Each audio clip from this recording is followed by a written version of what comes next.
গিন্নি, সকাল হয়ে গেল যে, ওঠো এবার। এখন রান্না না চাপালে আমাকে যে না খেয়েই কাজে যেতে হবে। ও গিন্নি, গিন্নি গো। পারবো না আমি এখন উঠতে, ঘুমাতে দাও দেখি। তবে খাবো কি? এই এই রোজ রোজ বাচ্চাদের মতো খাবার খাওয়ার জন্য কাঁদবে না তো। আজ একটু বেশি ঘুম পাচ্ছে, আজ উঠতে পারবো না। তাছাড়া আজ তো শনিবার, হাফ বেলা কাজ হবে। আজ চিড়ে ভিজিয়ে খেয়ে চলে যাও, আর ডাকবে না, এই আমি বলে দিলাম। আমাকে ঘুমাতে দাও।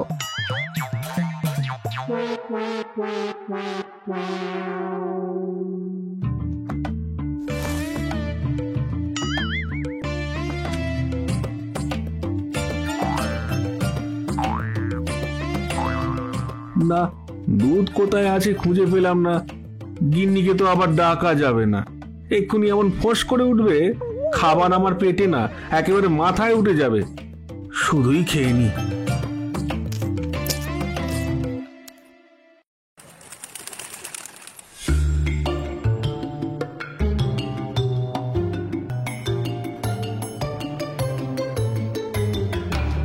ওই গিন্নি, কি কি রান্না করলে তবে আজকে?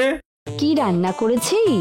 এই তো কাতলা মাছের কালিয়া, পাঁঠার মাংস, বাসন্তী পোলাও, আমের চাটনি, আর ওরে বাবা রে, লটারি লেগেছে নাকি গিন্নি? হ্যাঁ তো, তুমি জানো না, একেবারে 1 কোটি টাকার লটারি লেগেছে। ঢং, যার ভাগ্যে উত খেতে খুদ নেই তার আবার লটারি লাগবে। শুধু ভাত আর ডাল রান্না করেছি, ওটাই গেল। হ্যাঁ, আর কিছু করনি কেন? গ্যাস শেষ হয়ে গেছে, আগুনটা জ্বালাবো কি করে? উনুনে আমি রান্না করতে পারবো না, তোমাকে তো বলেইছিলাম। ওহ, আমার সারা জীবনটাই জ্বালিয়ে দিলে। আর উনুন জ্বালাতে গেলেই যত সমস্যা। কি কি কি কি কি কি কি বললে? কি বললে তুমি? বললাম কই, কি আর বললাম, পুরুষ মানুষ বিয়ের পর আর কথা বলতে পারে কই? জোরে জোরে কথা বলার সাহস না থাকলে ফিস ফিস করেও কোনো লাভ নেই। যাও, এখন খেয়ে নিয়ে একটু ঘুমাও, আর ঘুম থেকে উঠে আমার জন্য 1 কাপ ভালো করে চা বানিয়ে দেবে, ঠিক আছে? ভুলে যাবে না কিন্তু। আর হ্যাঁ, আমার জন্য যখন চা বানাবে তোমার জন্য একটু বানিয়ে নিও।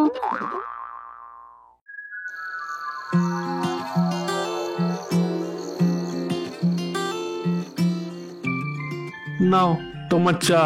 হ্যাঁ দাও।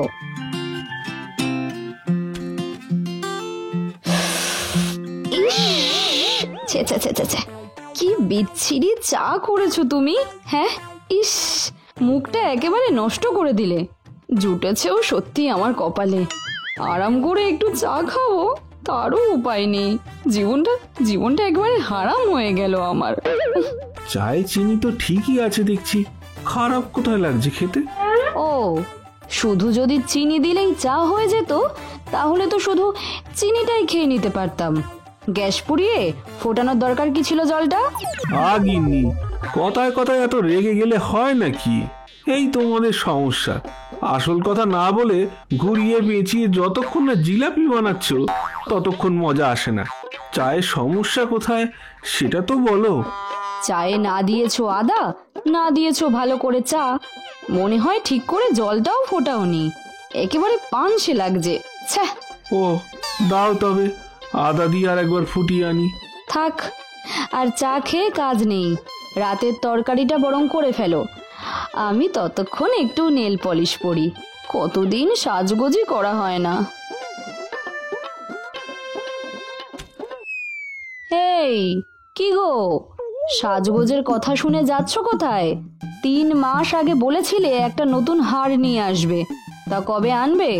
নাকি 3 মাস আসতে এখনো 6 মাস বাকি? হ্যাঁ, তুমি তো সবই জানো গিন্নি, হাত একটু টানাটানি যাচ্ছে এখন। এমনি কিছু টাকা সব সময়ের জন্য সঞ্চয় রাখতে হয়, বলা তো যায় না কখন সময় অসময় কাজে লাগে। তাই একেবারে হাত খালি করে তোমার হার নিয়ে আসেনি। ব্যাস, শুরু হয়ে গেল, ওনার প্রবচন শুরু হয়ে গেল। আমি জানতাম তুমি ঠিক এই কথাই বলবে। আমার জীবনটাই জ্বালাপালা হয়ে গেল।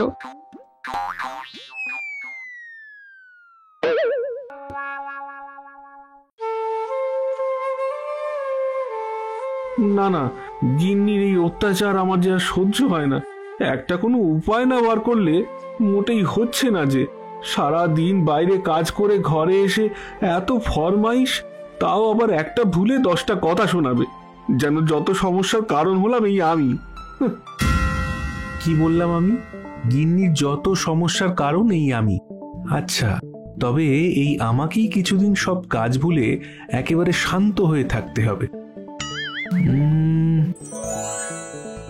উপায় পেয়ে গেছি।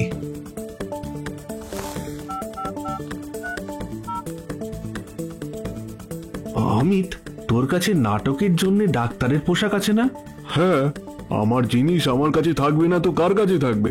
অত কথা বলিসনি, যেটা বলছি মন দিয়ে শোন। ব্যাস, কাজ হয়ে যাবে। কাল সকালেই চলে আসিস। এতদিন তো নাটকে অভিনয় করেছি, এবার বাস্তব জীবনে আমার অভিনয়টা দেখে নিবি।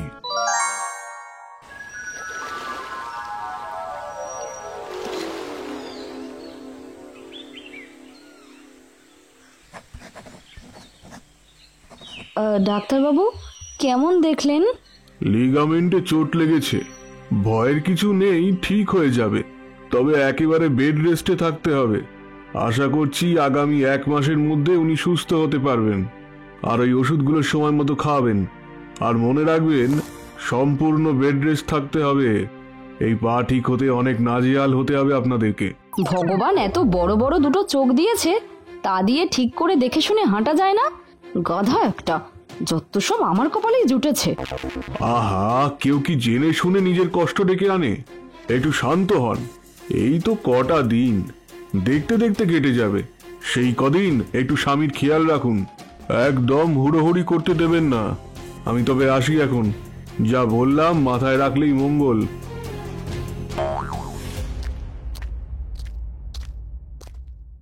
নাও, এবার আনন্দ করো। রোজ কাজ নিয়ে ঝগড়া করো। নাও, এখন হাত পা একেবারে মাথায় তুলে রেখে ঘুমাও। আর কি, ভগবান তোমাকেও যে হাত পা নাক আর এত বড় একটা মাথা দিয়েছে, তা কি সারাদিন ঘুমিয়ে কাটানোর জন্যে? সকালে কত শখ করে বললাম কটা লুচি ভাজো গরম গরম, তা উনি মশাই লুচির তেল কড়াতে না ঢেলে মেঝে ঢেলে একেবারে পড়ে গিয়ে পায়ের লিগামেন্টটাই ছিঁড়ে ফেললো। আমি কি ইচ্ছে করে করেছি গিন্নি? সবই আমার কপালের দোষ। তা গিন্নি, এখন তো আমি অসুস্থ। যাও, রান্নাঘরটা পরিষ্কার করে লুচি আর তরকারিটা বানিয়ে নিয়ে এসো। ডাক্তারবাবু তো বললেন কিছু খেয়ে ওষুধগুলো খেতে। আমি বানাবো লুচি তরকারি? আমি? বাড়িতে তো আর কোনো কাজের লোক নেই গিন্নি, যে মুখের সামনে খাবার সাজিয়ে দেবে। ও মাগো, ও মাগো, ও বাবা, কি ব্যথা করছে! ওষুধ না খেলে হবে না দেখছি। এই রে, যাচ্ছি যাচ্ছি যাচ্ছি, এক্ষুনি এক্ষুনি যাচ্ছি।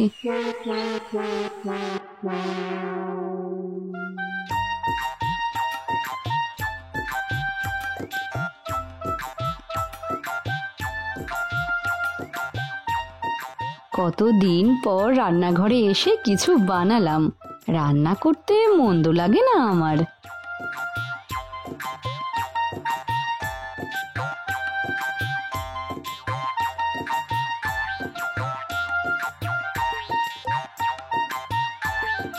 আহা, কতদিন পর সেই হাতের রান্না খাচ্ছি, কি ভালোটাই না হয়েছে। কিন্তু এখন যে এসব বলা যাবে না। ইস, কেমন রান্না করেছে! লুচিগুলো একটু ফুলকো হয়নি। তরকারি নিশ্চয়ই মশলা কষনি একেবারে, কেমন পানসে লাগছে। কি বলো, এতটা খারাপ রান্না হয়েছে? তার বলছি কি, মুখটাই কেমন হয়ে গেল সকালবেলা। যাকে, কি আর করা যাবে, ওষুধ খেতে হবে। খেয়েই নি।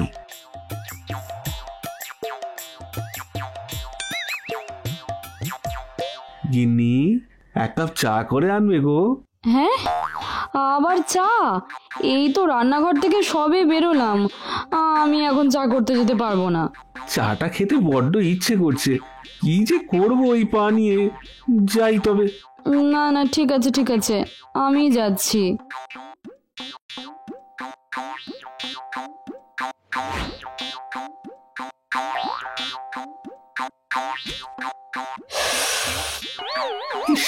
কি বাজে চা! তুমি চা বানাতেও ভুলে গেলে গিন্নি? কি যে হলো তোমার! রাত দিন ঘুমিয়ে ঘুমিয়ে নিজেকে একেবারে অকম্মার ঢেকি করে তুলেছ।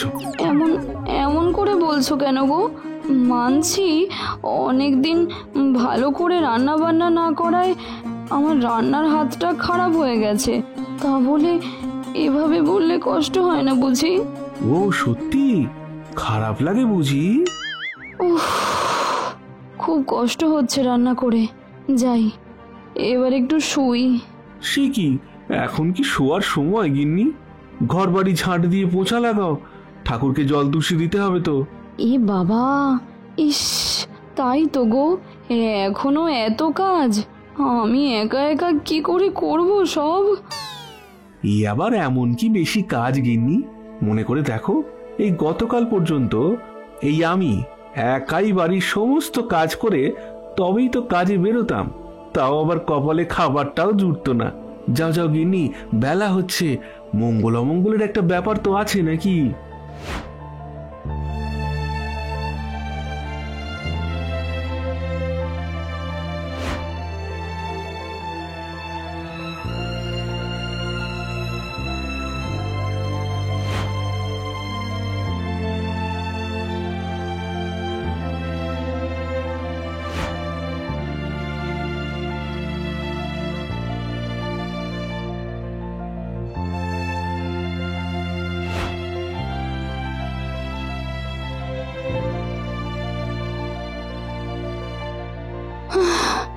আরে বাবা গো বাবা, জল জল, কেউ একটু জল দাও আমাকে, আর পাচ্ছি না।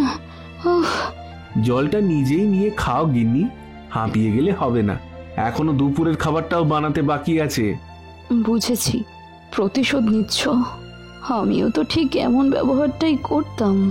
ও বাইরে কাজ করতো, আবার ঘরে এসেও কাজ করতো, তারপরেও আমি অনেক খারাপ খারাপ কথা বলতাম। ভুল করেছিলাম। আহা গো, গিন্নির মুখখানা একেবারে শুকিয়ে গেছে। যতই হোক আমারই তো বউ, এমন দেখলে কষ্ট তো হবেই। যতটা কাজ করতে পারো করে সব ধীরে সুস্থে করো, কোনো তাড়া নেই। তার আগে খেয়ে নাও।